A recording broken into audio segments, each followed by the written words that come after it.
Y finalmente, el doctor Alberto Asís Nasif. Él es doctor en Ciencias Sociales, actualmente es investigador nacional emérito del Sistema Nacional de Investigadores y es profesor investigador emérito en Ciencias. Ha desarrollado varias líneas de investigación sobre el Estado, las reformas político-electorales, los tipos de democracia y presidencialismo en México, Brasil, Argentina, Chile y Sudáfrica, globalización y las temporalidades de futuro en América Latina, entre otros.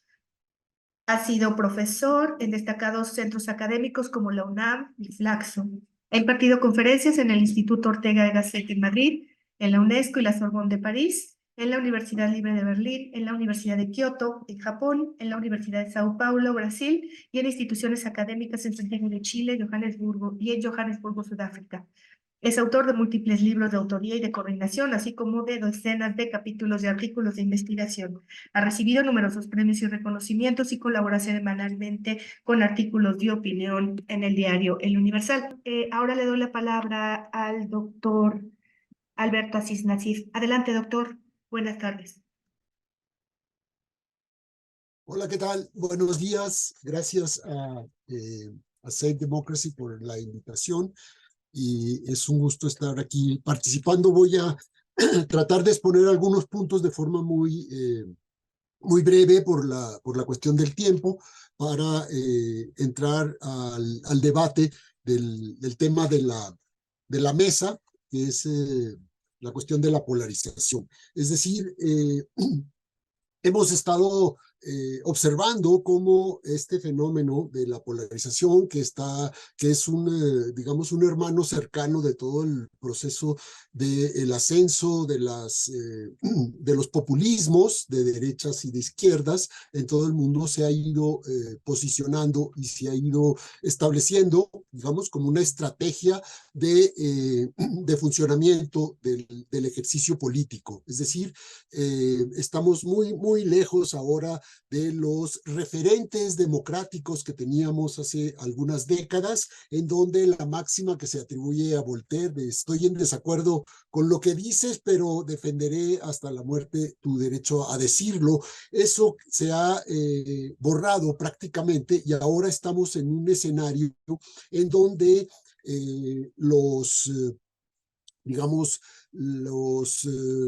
lo que antes eran los adversarios se han convertido en enemigos. Y entonces vemos que de forma muy emblemática se ha ido presentando las diferencias políticas en términos ya sea sociales, políticos, económicos, legislativos, como si fueran una traición a la patria. Así se ha entendido los códigos para, digamos, tratar de parte del gobierno de López Obrador y de la 4T a la oposición que se ha opuesto a cambios y a transformaciones legislativas importantes. Es decir, se les acusa de ser traidores a la patria. En diferentes realidades y modelos de transición, por ejemplo, Amin Maalouf dice que él cita dos casos que fueron muy importantes para estas transiciones políticas, como la que se dio en México supuestamente a partir del 2018, es decir, este realineamiento político que llevó a una nueva correlación de fuerzas muy distinta de la que teníamos antes, en donde perdieron los partidos que habían gobernado y que habían dominado el escenario desde 20 años anteriores y gana una nueva fuerza que llega, digamos, después de que suceden una serie de acontecimientos muy graves en el país, es decir, una situación que hereda el gobierno de López Obrador, en donde había muchísima violencia, corrupción, impunidad, desigualdad, etcétera. Bueno, Amin Maalouf dice, hay dos ejemplos históricamente, uno es el de Nasser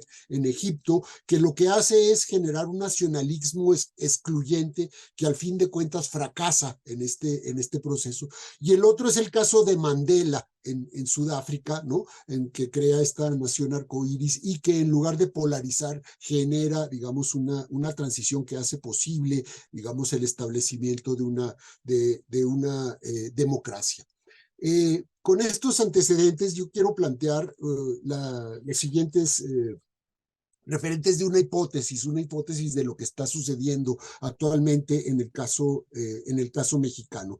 Se ha tratado de evaluar de diferentes maneras qué es lo que sucede entre la personalidad del presidente y sus políticas públicas, sus resultados. Bueno, una primera hipótesis es que lo que está en juego cuando se contrasta la aprobación presidencial frente a la reprobación de algunas de sus políticas, es que no está en juego la evaluación de las políticas públicas, que esto pertenece a un sector muy pequeño digamos, de la ciudadanía, tampoco la cuestión ideológica entre izquierdas y derechas, ni la identidad partidista de si estamos con el oficialismo o estamos con la oposición. Parece ser que lo que fortalece y lo que explica esta situación es una polarización afectiva en torno a la figura presidencial. Esto es lo que han descubierto algunas investigaciones que se han hecho,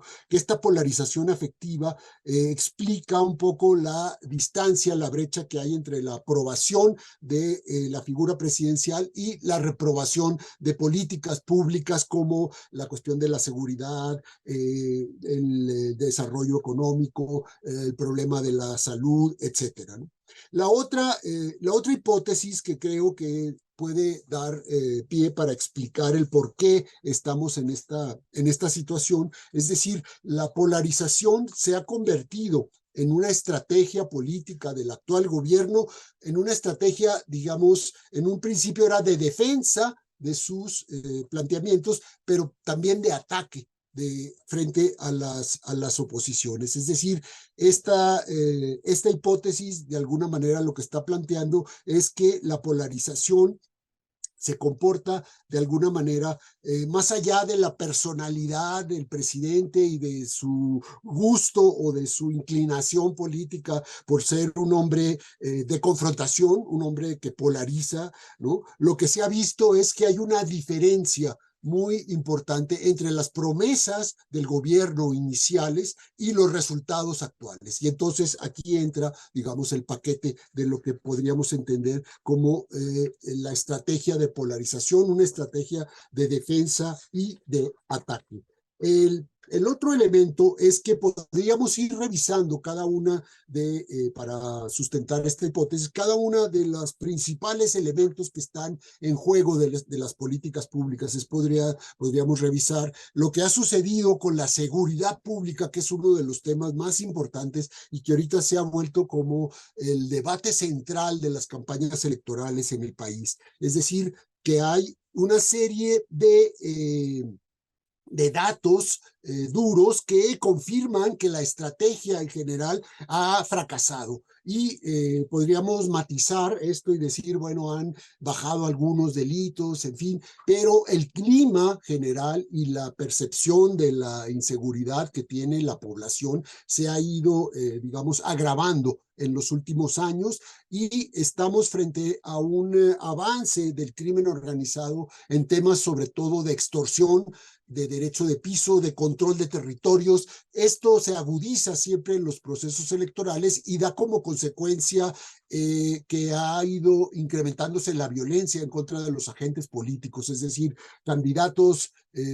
precandidatos, gente que participa, sobre todo a nivel local, ¿no? Es decir, todos los días en las últimas semanas nos estamos amaneciendo con noticias de que han asesinado a algún candidato o algún precandidato. Esto, por supuesto, no está sucediendo en todo el país, pero sí hay una serie de territorios que se han ido identificando con, digamos, el proceso de un Estado que está fallando en sus obligaciones fundamentales y que están afectando, digamos, el proceso electoral. La parte gubernamental se defiende diciendo, es que no es generalizable, no sucede en todo el país. Municipios del país. Bueno, el otro elemento es el sistema de salud. El sistema de salud con la pandemia y la crisis que generó digamos, esta grave irrupción de la pandemia entre los años 2020, 21 y y 22, pues de alguna manera agarraron al gobierno con las manos en la puerta, porque ellos cambiaron la adscripción del Seguro Popular, que era la adscripción o la, digamos, credencialización de los que no tenían el seguro en el empleo formal, y crearon otra institución. Esta institución también fracasó. Ahora están por otra vía, junto con el problema de lo que ha sido la tragedia de los medicamentos, que también fue otra decisión mal tomada. Aquí está también la cuestión económica, la materia económica, de las promesas que se hicieron de un crecimiento económico, y que por supuesto ahí está la pandemia en medio, y que ahora últimamente han tenido resultados más positivos de lo que se esperaba en términos de crecimiento, y con todo el fenómeno de relocalización del nearshoring, que ha estado más o menos en términos de una economía estable, de una economía que está creciendo un poco más de lo que se había pensado en términos de, sobre todo, de la inversión extranjera, la moneda estable, la inflación a la baja. Todos estos, digamos, son factores importantes que van a jugar en el proceso electoral en favor del actual gobierno. Se presume, por supuesto, esto de las remesas, que no debería ser un motivo de orgullo, o porque no tiene nada que ver con las políticas del gobierno. Esto desde hace ya muchos años, no nomás en este gobierno. Y la parte laboral, digamos, que es la parte más positiva de este gobierno, es decir, la reforma laboral que cambia el régimen laboral. Creo que ahí sí hay un cambio importante en las reglas, el aumento a los salarios mínimos, etcétera. Todo esto es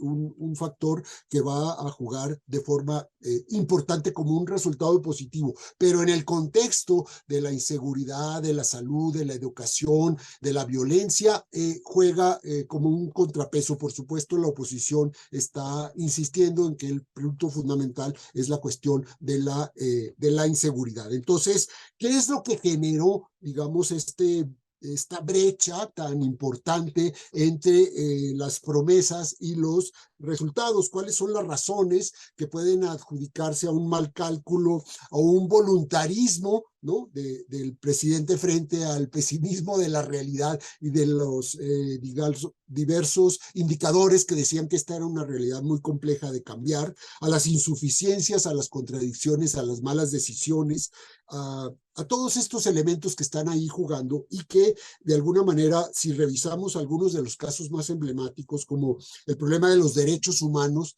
y todo lo que se ha ido, digamos, estableciendo en contra, creo que por eso han bajado los índices de considerar a México un país con una democracia libre, ¿no?, como los mejores estándares, que tiene que ver con el asesinato de los periodistas, con el asesinato de los defensores de derechos humanos. Creo que es un criterio que ha ido bajando en el país, y que ha ido agravando la situación, sobre todo porque en los medios locales, de los gobiernos locales, se ha descubierto por organizaciones como Artículo 19 que la mitad de las agresiones que se hacen contra estos actores vienen por agentes del Estado, que están ahí en colusión, o sea, con el crimen organizado, o con los mismos gobiernos, locales. La otra cuestión tiene que ver con el problema de la salud, como ya decía, y el problema del crecimiento económico y la falta de crecimiento económico como se había pensado que tenía que suceder en este momento. Para terminar, para no pasar el tiempo que me han asignado, quisiera nada más señalar que en este momento, en donde estamos ya de lleno, digamos, bueno, ya estamos desde hace como un año en el proceso electoral, pero ya en la parte formal del proceso electoral hemos estado desde hace muchos meses, y ahora que empezaron las campañas al inicio del mes de marzo, abril y mayo serán las campañas, llegamos a una situación de una polarización aumentada, es decir, lo que son propiamente las campañas, que son tiempos de polarización, de contraste, de diferentes propuestas. Bueno, nosotros traemos toda una, por decirlo, una tensión polarizadora de todos los años de este sexenio que se ha ido agravando. Los que están muy cerca del gobierno actual dicen que ya estábamos polarizados. Quizás sí, porque toman en cuenta la cuestión de las condiciones materiales, es decir, es tanta la desigualdad en el país, tantas las condiciones de la pobreza, que por supuesto eso genera sociedades muy polarizadas. Pero lo que estamos aquí tratando de analizar es cómo el gobierno que llega en 2018, después de un realineamiento político, toma partido por un sector de la sociedad, por lo menos en términos narrativos del discurso presidencial, y de alguna forma lo que hace es empezar esta estrategia de polarización que se ha ido agudizando y agudizando. Entonces ahora el debate pareciera ser, como lo tituló un artículo del País en estos días, como si estuviéramos entre un golpe de estado técnico que supuestamente daría el Poder Judicial, ¿no?, frente a un régimen que es muy fuerte, es decir, tenemos un presidente muy popular, un régimen muy fuerte, con grandes avances, digamos, del actor militar en todos los procesos de obra pública y de control de los puestos Doctor, civiles. un minutito, por favor, Y gracias. estoy concluyendo. Y por el lado de la oposición, es decir, vamos hacia la muerte o la destrucción de la democracia. Es decir, entre esos dos polos se está construyendo, digamos, la narrativa del proceso electoral. Y cuando los actores políticos tan centrales y tan importantes de todo este momento polarizan en esa perspectiva, pues eso de alguna manera va contaminando de una forma muy tóxica todo digamos, el ensamblaje del proceso electoral rumbo al 2 de junio, que será esta elección, si estamos en esos términos hablando. Y por supuesto, no esperamos que esto vaya a modificarse en los próximos 75 días que faltan para la elección, sino que se va a agudizar, y se va a agudizar hasta no sabemos qué tipo de locuras narrativas se les ocurra tanto a la oposición como al oficialismo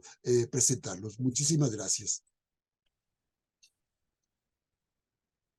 Gracias, doctor Nasif. Hay dos comentarios más, una de Gerardo Martínez. Una de las variantes de la polarización es la guerra sucia de la oposición, ¿por qué no la mencionan? Y de Genaro Jaimes Olivares, me he percatado que la mayor parte de los participantes da por hecho un triunfo de la candidata del oficialismo. Del oficialismo, la sociedad civil organizada, estamos haciendo una tremenda movilización nacional, y prueba de ello han sido las 3 grandes marchas de la Marea Rosa. Adelante. Doctor Nasif, ¿quisiera comentar algo? Sí, quisiera comentar algo primero, muy rápido. Es decir, me parece que hemos visto en una serie de análisis que se hacen sobre los procesos democráticos de forma histórica, como señala Pili en su libro sobre democracia, es decir, que hay largos ciclos de democratización y largos ciclos de desdemocratización. Estamos ahorita en un proceso de desdemocratización a nivel global, la democracia está en crisis, y como dice Przeworski, que es uno de los interesantes teóricos de la democracia, dice: la democracia puede convivir con todos los elementos negativos que están ahorita, digamos, debilitándola, con el populismo, con la polarización, con la subida de las extremas derechas, la pérdida de los centros políticos, en fin, es un ciclo que estamos, digamos, experimentando a nivel global. La cuestión de los jóvenes, sobre todo en este país, creo que tiene que ver con la incapacidad que han tenido las ofertas y los grupos políticos de construcción de un futuro de opciones para estos jóvenes. Se ha insistido mucho en este gobierno de que ellos quieren atacar las causas de la desigualdad y de la violencia, yendo a la atención a estos grupos más vulnerables. Creo que no ha sido suficiente y tendrían que esforzarse mucho más para generar oportunidades de futuro. La cuestión de la guerra sucia, creo que la guerra sucia, yo no sé, me parece que campaña negativa sería un poco mejor, en lugar de llamarle guerra sucia, lo que sucede en los procesos electorales que desde hace muchos años están llevándose a cabo en este y en otros países y que de alguna manera están ahora presentes, sobre todo por la realidad de las redes sociales que han incrementado al cubo, digamos, todo esta confrontación, esta polarización y estas campañas sucias. Los dos comentarios, también el otro, es decir, que se da por hecho el triunfo de la candidata. Bueno, pues porque todas las encuestas así lo están mostrando. Creo que las encuestas no están retratando exactamente lo que está sucediendo en las campañas, ni dan exactamente los datos de cómo están los porcentajes. Me parece que esto ya lo hemos visto en otros procesos electorales, pero eso de estar 20, 25 puntos arriba del oficialismo sobre la oposición, me parece que no es exacto. Creo que estaría a la mitad, es decir, estaría alrededor entre 10 y 12%, y para eso son las campañas, precisamente para modificar esa predominancia que se ve en las encuestas, pero habría que ver con mucho detalle esas mediciones que creo que sí están alterando una realidad. Y me parece que va a tenerse que analizar con mucho detalle lo que está sucediendo a nivel local. Es decir, la Ciudad de México, por ejemplo, está siendo